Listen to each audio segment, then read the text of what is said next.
¿Qué tal? Se nos apagó la cámara cuando estábamos en medio de la lección. Quedamos que esta era una nueva definición de derivada y era la derivada débil. ¿Sale?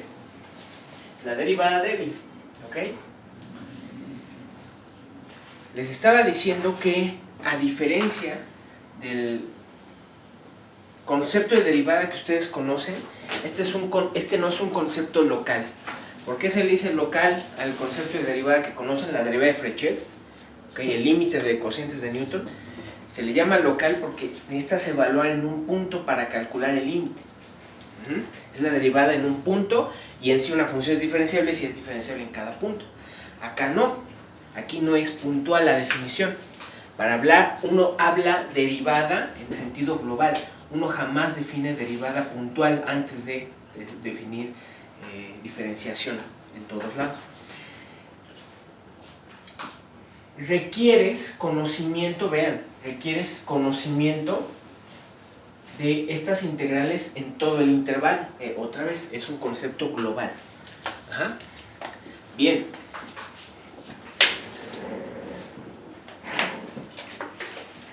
Podemos extender esto a varias variables sin ningún problema.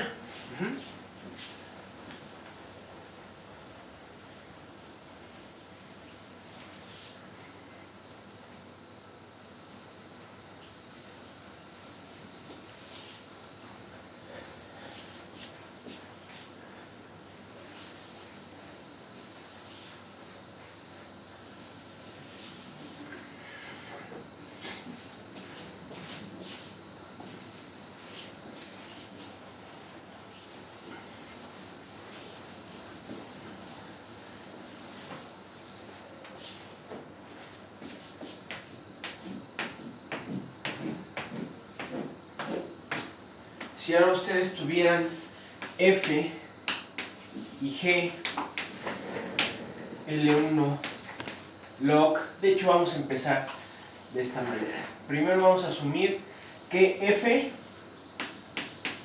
es de clase C1 en omega, G es continuo en omega. Ajá. Y se cumple que la parcial respecto de x y de f, que también denoto a veces como parcial y en la y-ésima dirección, pues es g. Ajá. Entonces, pues fíjense, la integral de la parcial x y de f sobre omega por una función de prueba para toda phi, función de prueba en omega, tengo que esto es ¿qué?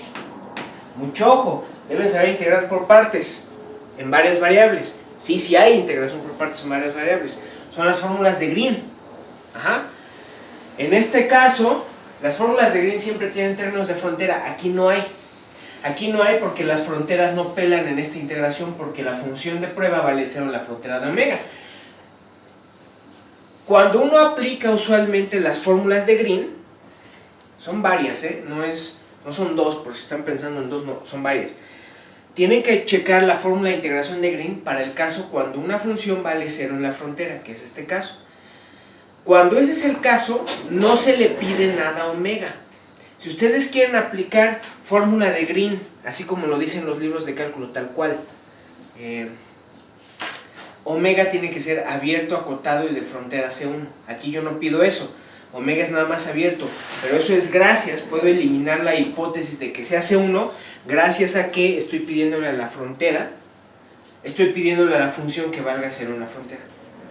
Entonces, por las fórmulas de Green, esto es lo mismo que menos la integral sobre omega de f por parcial x de x. ¿Sale? Otra vez, fórmulas de Green. Ajá. Entonces, pero dices, bueno, este es g, ¿no? Entonces tienen que la integral sobre omega de f por parcial xy de phi de x es igual a menos la integral sobre omega de g por phi de x. Y vean que llegamos a algo parecido, ¿sí? Entonces, si hacen, ya saben, el argumento es el mismo. Ahora imagínense que les dan, esto debe cumplirse para toda phi, función de prueba. Ahora imagínense que les dicen, asume que esto es cierto, y f y g son L1 log. Ajá. Y asume además que tienen esta regularidad. ¿Cuál es la relación entre f y g? Ah, pues integramos por partes porque sé que esto es C1, llegó a esto, paso para acá restando y me sale que se cumple esto por el teorema de localización en todos lados. Ajá, en casi todo punto, pero en este caso en todos lados porque las funciones son continuas. ¿Sí? Entonces pueden hacer lo mismo. ¿Qué pasa si quieren hacer derivadas de órdenes mayores? O sea, si quieren hacerlo para parcial xy, xj y en general.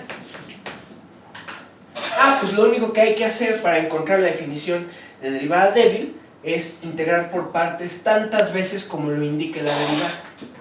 Aquí, ¿cuántas veces van a integrar por partes? 2. El chiste de la definición de derivada débil es quitar las derivadas de la función f. Vean, aquí no hay derivadas en f ya. Ajá. ¿Por qué quiero quitar derivadas en f? Porque quiero permitir que más funciones que no son C1 tengan derivada. Se les puede asociar un concepto de derivada. Entonces, si ustedes les dicen, saca el concepto, deriva o establece el concepto análogo a esto, de derivada débil para derivadas de segundo orden, si aquí fuera xy, xj, pues ¿qué hago? Pues integro por partes una vez y luego integro por partes otra vez, sale un menos 2 veces, se hace 1 y aquí es J. Y así lo hacen, ¿sí? Así lo hacen, son derivadas de segundo orden. Ajá. Y en general, acuérdense, esto es una derivada parcial. Aquí van a integrar tantas veces como lo indique el alfa. Eso quiere decir que aquí les va a salir un factor de menos 1 a la módulo alfa. Ajá. Entonces, con eso en mente, vamos a establecer la definición de derivada débil. ¿Okay? Definición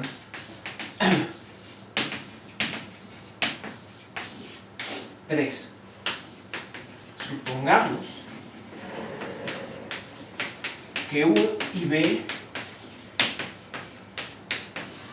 son de clase L1 log y alfa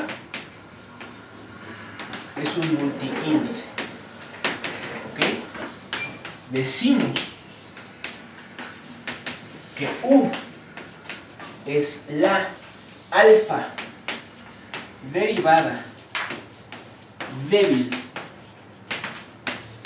de U y escribimos la misma notación de siempre si integral sobre omega de U por derivada alfa de phi de x es igual a menos 1 a la alfa, al módulo alfa, por la integral sobre omega de b con phi barra de x. Ahí, aquí, todavía no le pongo la barra.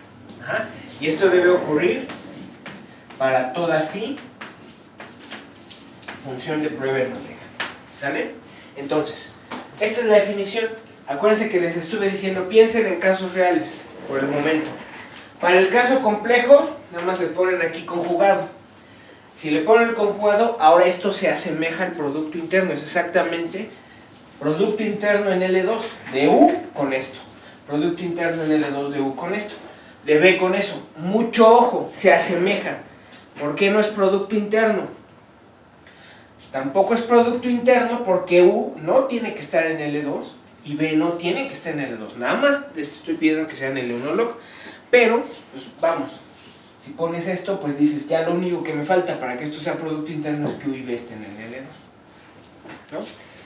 En casos no reales, obviamente, o sea, si estuvieran considerando funciones de valores reales nada más, pues el conjugado no pena, ¿no? Pero esta es la definición. Dicen, ay, oye, está más complicada que esta, porque metieron el conjugado. No, piénsenle bien. Lo único que estoy diciendo es que esto tiene que ser igual a esto en parte real e imaginaria. Es lo único. Entonces realmente van a reducirlo a hacer un análisis de esto, ¿no? Si tuvieran que verificar de manera práctica la definición, la van a hacer parte real e imaginaria y ya. Todo. Realmente no hay que hacer, no es gran cosa ponerle el conjugado ahí. ¿Sale? Bien. Esto debe ocurrir para toda phi, y esto es, en la notación que me gusta, el emparejamiento con B de B con phi. ¿Por qué lo pongo así? Porque U y B, al ser L1 log, generan distribuciones, ¿sí? Esto es igual a menos 1 al alfa de U con derivada alfa phi, ¿ok? Para toda phi.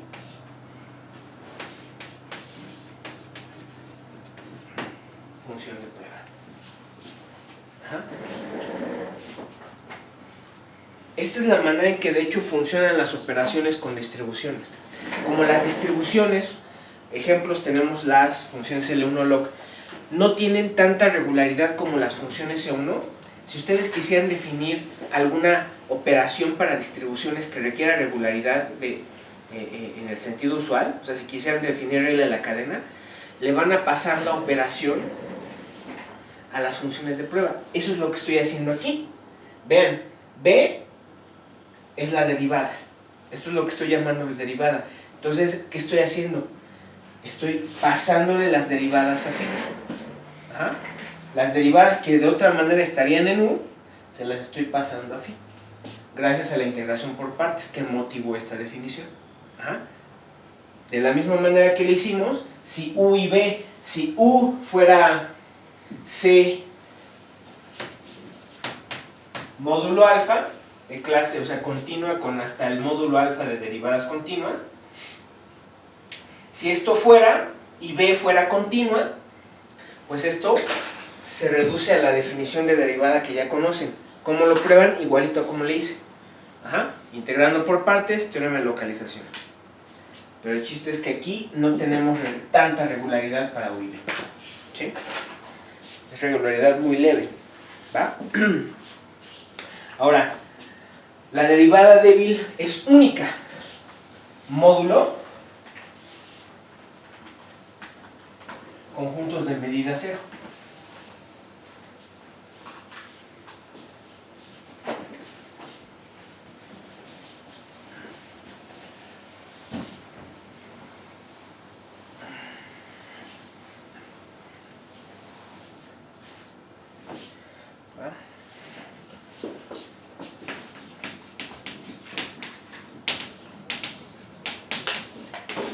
Proposición 1.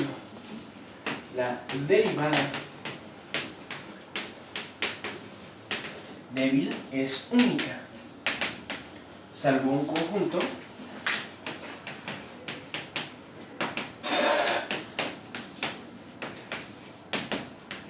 de medida cero. ¿Sale? Ok. Demostración. Es muy fácil. Supongamos que B y B pico son de clase L1 log y tales que satisfacen la definición. ¿Ah? U derivada alfa de phi barra de x es igual a menos 1 al módulo alfa integral de omega b phi barra de x, y al mismo tiempo esto es menos 1 a la alfa, módulo alfa, de la integral sobre omega de b gorro de phi barra de x. Ajá. Supongamos que esto se satisface para toda phi, ¿ok? Función de prueba. Y ya acabamos, ¿no? ¿Por qué?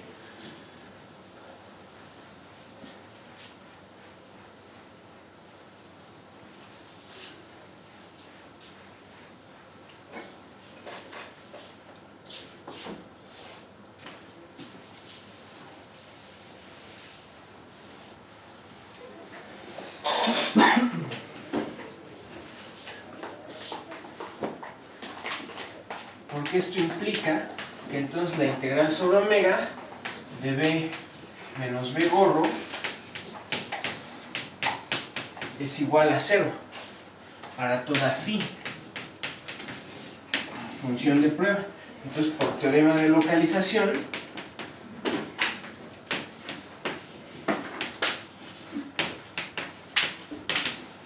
tenemos que b menos b gorro es igual a 0 en casi todo punto de omega.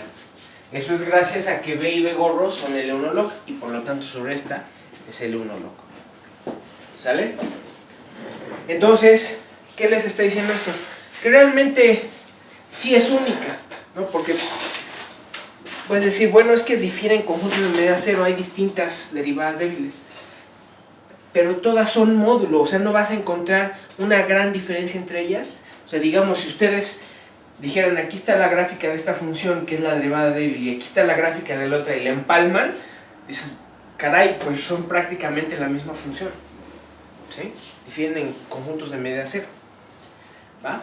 Es lo mismo en LP. Acuérdense que la norma de f es igual a 0 en cualquier LP, si solo si f es igual a 0 en casi todo punto, ¿no?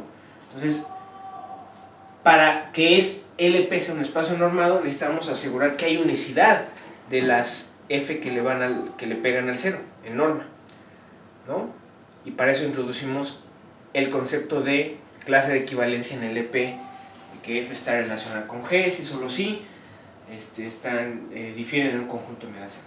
Es lo mismo acá, hay unicidad de derivada débil módulo un conjunto de medida cero. Entonces vamos a hacer un par de ejemplos sobre derivadas débiles, ¿sí? Ejemplos.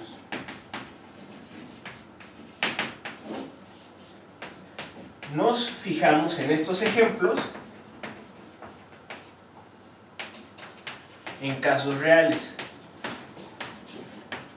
Les digo, si fuera casos complejos, nada más hay que hacer lo que voy a hacer. En parte real e imaginaria es todo, no hay que hacer más, ¿va?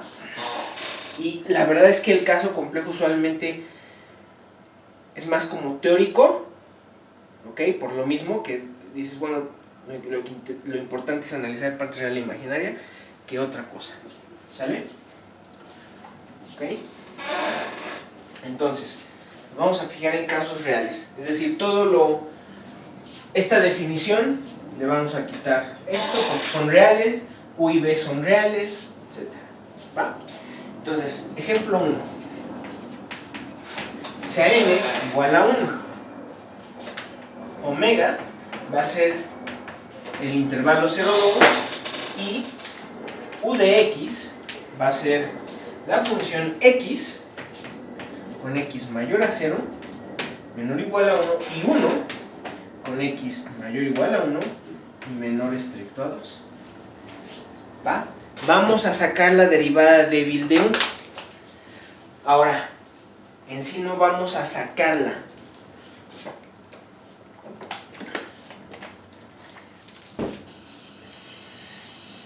Contrario a lo que hace uno en cálculo, es muy fácil derivar, ¿no? En cálculo uno aprende a derivar, es muy fácil, porque no hay más que calcular límites, ¿no? Uno dice, de la definición que tú me diste de derivada débil, ¿cómo saco la derivada débil? No, de ahí no sale. Entonces, hagan una plana de esto. Para encontrar una derivada débil, para mostrar que algo es la derivada débil de otra cosa, para calcularla, uno siempre tiene que tener una conjetura de quién es la derivada débil. Es lo primero. Si ustedes se ponen a ver, ay, ¿cómo saco la derivada débil de tal función? Les doy una función y les digo, saca la derivada débil. Y escriben la definición y no ven, jamás lo van a ver. Jamás van a ver de la definición cómo sacarlo. Lo que tienen que hacer es conjeturar quién sería la derivada débil. Ahora, ¿por qué? ¿Cómo que conjeturar? ¿Cómo conjeturan? Ya les había dicho. Cuando las funciones son C1, es todo lo que les expliqué. Cuando las funciones son regulares, la derivada débil y la clásica coinciden. Lo estuvimos mostrando, ¿no? Entonces, fíjense, la gráfica de esta función, ¿quién es? ¿Quién es? Dice, cuando x es, vamos a poner aquí, 0, 1,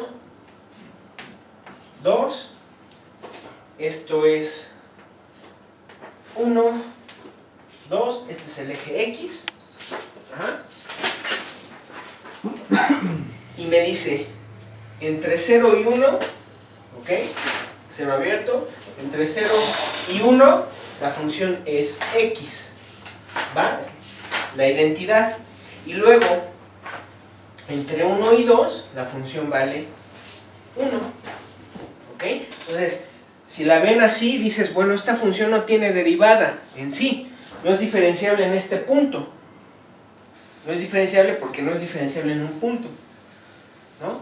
Pero sí es diferenciable en este intervalo abierto y es diferenciable en este intervalo abierto, ¿no? Y uno dice, bueno, el concepto de derivada débil se reduce al concepto de derivada clásica cuando la función tiene suficiente regularidad. Entonces uno dice, aquí hay regularidad y aquí en el intervalo abierto hay regularidad.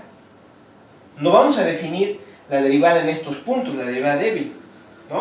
Es lo bueno de que puedan faltar de definirla en conjuntos de medida cero. No la voy a definir ahí, pero sí la puedo definir en este abierto y en este abierto, porque aquí hay regularidad. Entonces la conjetura, ¿cuál es la conjetura? ¿Quién es la derivada?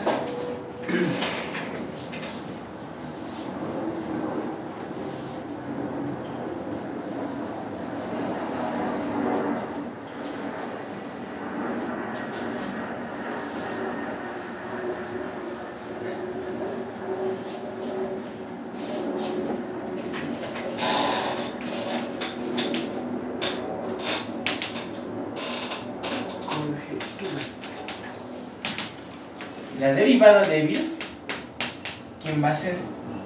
Pues dices, la derivada de esta, ¿quién es? La clásica, ¿quién es? 1. Ajá. En x mayor a 0, menor o igual a 1. Y aquí, la derivada de esta, ¿quién es? 0.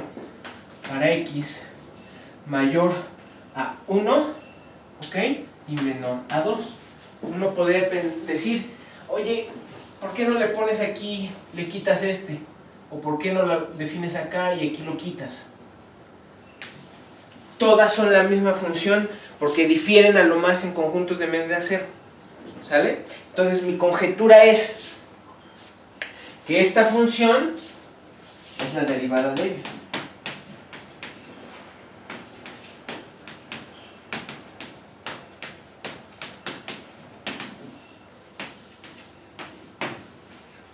Ajá. Ahora sí, ya que tienen una, lo único que hay que hacer es verificar la definición. Gracias a la unicidad, módulo conjunto de medida cero, verificar que algo es derivada débil demuestra, es gracias a la unicidad, verificar que algo es derivada débil demuestra que eso es la derivada débil. ¿Sí? Entonces, para esto, pues sea phi una función de prueba. ¿Ok? Entonces, la integral de 0 a 2 de u por phi prima de x, queremos que eso sea igual a b con phi, ¿no? Con un menos. A menos la integral de b con phi. ¿A poco no? Entonces, bueno, ¿quién es esto? Esto es la integral de 0 a 1 de x por phi prima de x más la integral de 1 a 2 de phi prima de x. ¿A poco no? Y vean, es que aquí está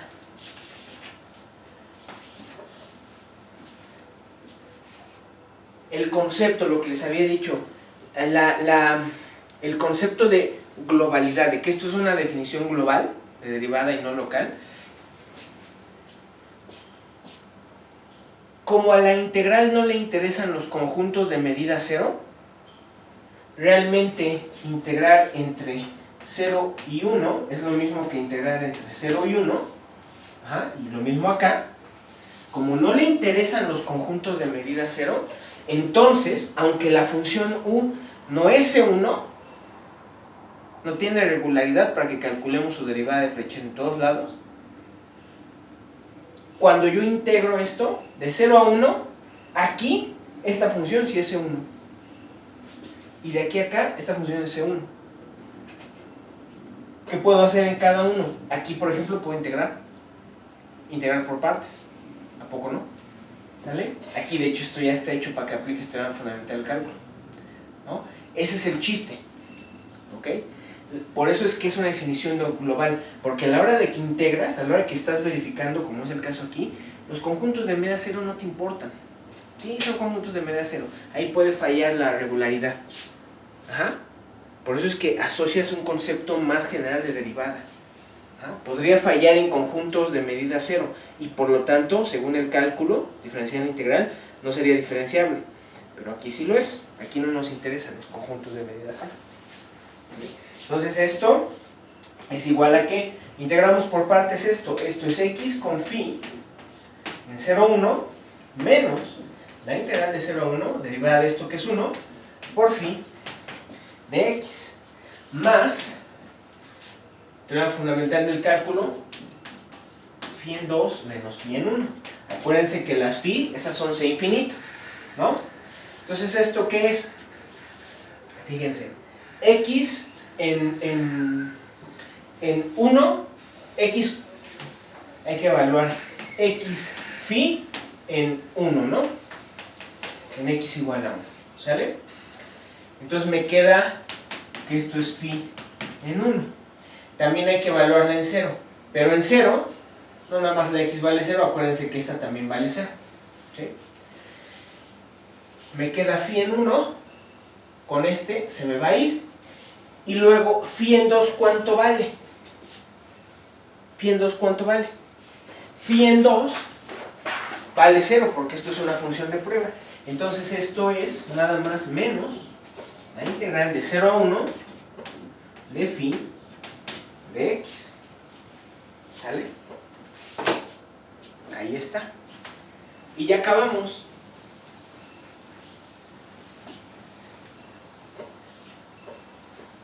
Ya estuvo, porque eso es la integral con b.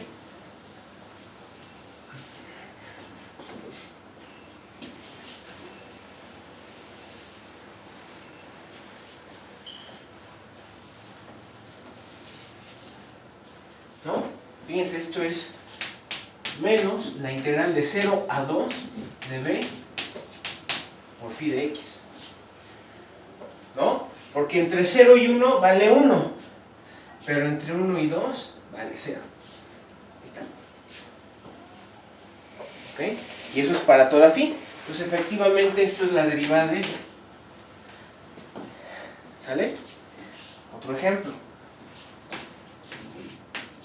Sea otra vez n igual a 1, omega 0,2 y u de x igual a x cuando x es mayor a 0 y menor o igual a 1, y 2 cuando x es mayor a 1 pero menor o igual a 2. ¿Sí? Fíjense.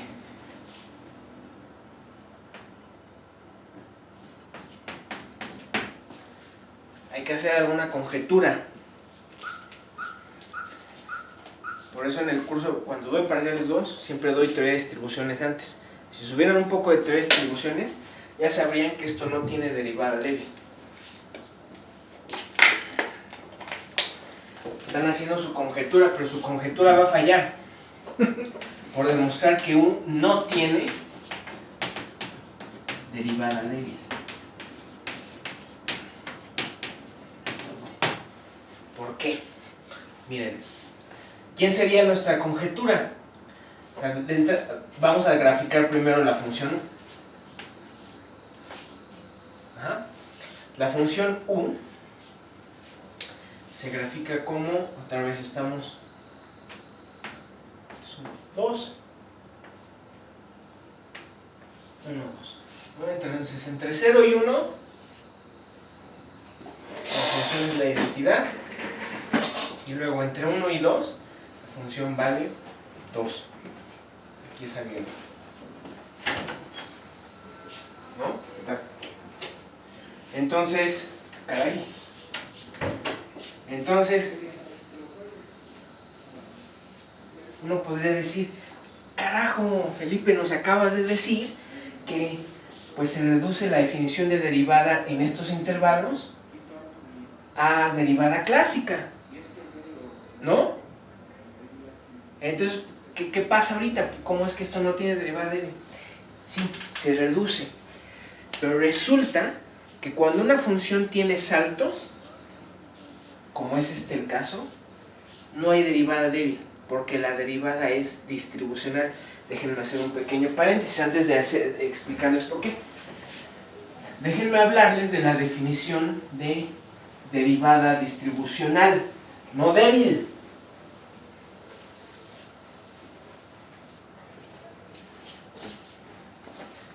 Hay autores que llaman distribucional y débil, lo usan como si fueran sinónimos. Y no lo son, ¿eh? No lo son. Ya sabemos que es una distribución. Entonces, decimos que L tiene alfa, y de hecho L, distribución de prima en omega, tiene alfa derivada distribucional,